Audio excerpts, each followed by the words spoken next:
আসসালামু আলাইকুম, কেমন আছেন সবাই?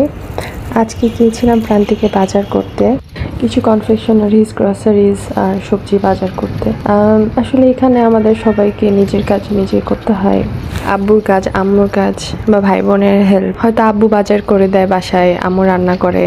ওইখানে চিন্তা করতে হয় না যে দুপুরে কি খাবো বা দুপুরে খাইলাম রাতে কি খাবো। বাট এখানে আমাদের চিন্তা করতে হয়। সবজি কিনলেও এইটা ভেবে কিনি যে এইটা দিয়ে কি বানাবো, ভাজি হবে নাকি ভর্তা। দেখা যায় বাসায় আম্মু মিষ্টি কুমড়া রান্না করলে মিষ্টি কুমড়া খাই না, পালং শাক খাই না, কিন্তু এখানে সব কিছু খেতে হয়। ক্যান্টিনে ডাইনিংয়ে হইলে তো না করার আরও কোনো উপায় নাই। দেখা যায় যে আমার পছন্দের খাবার তো সেখানে রান্না হয় নাই বা এখানে কোনো আমার অপশন নাই, ওখানে খেতেই হয়।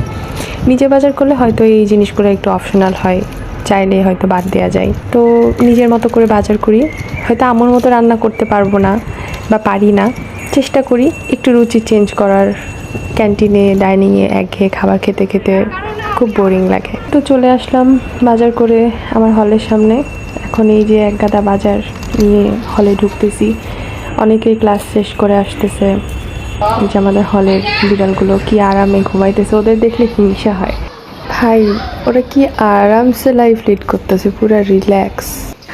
তো আমি সিঁড়ি দিয়ে ওঠার সময় সবসময় এই যে রিডিং রুমের সাইডটা দিয়ে উঠি। আমার মনে হয় যে আমার রাস্তাটা অনেক কমে যায়, মানে খুব সহজেই রুমে পৌঁছায় যায়, হ্যাসেল কম হয়। বাট আমার ফ্রেন্ডরা বলে যে এটাতে আলটিমেটলি নাকি কোনো লাভ হয় না। কিন্তু ওই যে আমি আমার ফ্রেন্ডদের বলছি, ওই যে রাইট অ্যাঙ্গুলার ট্রায়াঙ্গেলের যে সূত্রটা আছে না, ওইটা দিয়ে হিসাব করলে ঠিকই দেখা যাবে। রুটি স্কোয়ার করলে অবভিয়াসলি মানে আমার ডিস্টেন্সটা পারফেক্ট ডিস্টেন্স ম্যানেজমেন্ট। দেখবেন দায়িত্ব নেওয়া শিখে যায় মানুষ, তখন খুব ভালো লাগে যে বাহ, আমি তো খুব দায়িত্ব নেওয়া শিখে গেছি। কিন্তু এই দায়িত্ব নেওয়াটাই যখন আপনার অভ্যাসের মধ্যে, কাজের মধ্যে চলে আসবে, তখন বুঝবেন যে আসলে একটা সময় মনে হবে যে আমি তো বড় হয়ে গেছি। মানে এই যে একটা ফিল যে আমি বড় হয়ে গেছি, এই জিনিসটা মাঝে মাঝে